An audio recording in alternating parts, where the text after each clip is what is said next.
Welcome, ladies and gentlemen. I thank you for, of course, taking the opportunity to look at this video. As of course, we're going to be able to answer some questions in relation to electric car versus a gas-powered car. Most people don't even know if there are any benefits to an electric car. But I just want to reassure you, you'll be able to see after, of course, many of these points that we're going to bring out, how that there is such a high advantage of an electric car over a gas-powered car. And for the first time, now you can make a choice on whether you want to continue to spend money to the oil companies or if you want to save and, of course, get an electric car. So, let me ask you this. Going along with our first points here, electric car versus a gas-powered car, who do you trust? Now, I'm just a regular customer. I'm not an expert. Since again, a lot of these experts are trying to be biased as far as their reporting based upon the money that they may get from a oil company or gas company in relation to, of course, what they publish. So I just work as a regular person. I have a Tesla electric car.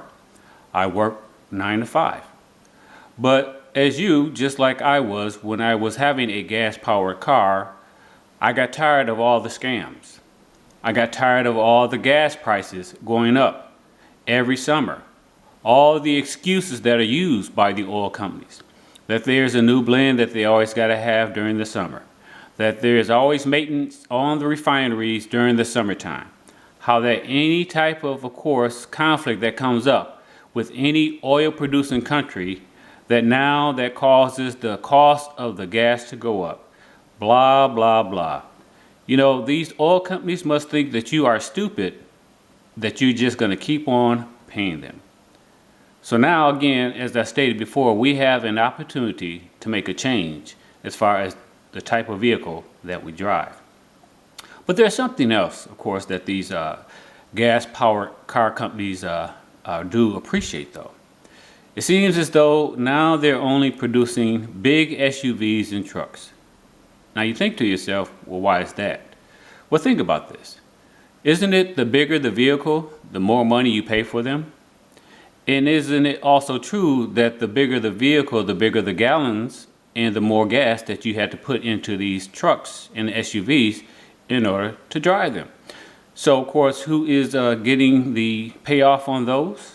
Isn't it the gas-powered car companies and the oil companies?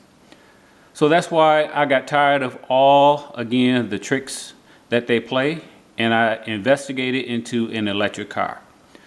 Now, as a person, of course, you know, who want to be able to have something that was more economical and something that was going to be cheaper.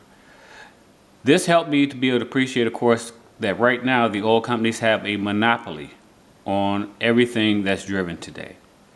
And I want to have something, of course, where I wouldn't have to pay them every time by going to the gas pump.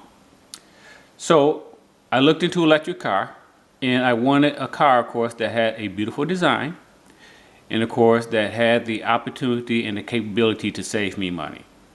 So that's why I did look at a Tesla as far as a car. Now, I'm able to charge my car at home, which is, of course, save me money at that point in time. It doesn't cost as much as it does for you filling up your tank every month. In fact, it's interesting that having solar also reduces your electric costs as far as for charging your car. And think about this, ladies and gentlemen. As far as having an electric car, it's just like having a phone. You recharge the battery. But the difference is, as far as, of course, as we stated before, is the cost of the electric car.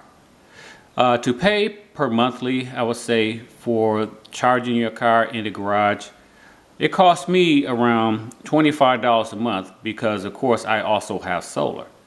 But it also is going to be based upon how far you have to drive your car. That, of course, is going to be able to find out how much you might have to pay individually based upon how far you have to drive. Now, as far as, of course, a review that was done for individuals who have an electric car, they say that most people will probably have to pay around $40 a month average for electric. Now, think about that in comparison to $200 a month in gas.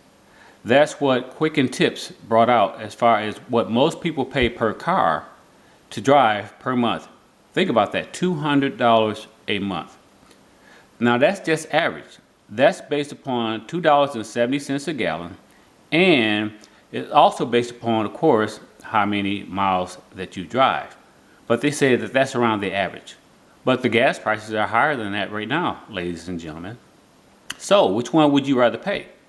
The $200 a month or the $40 a month as far as for electric?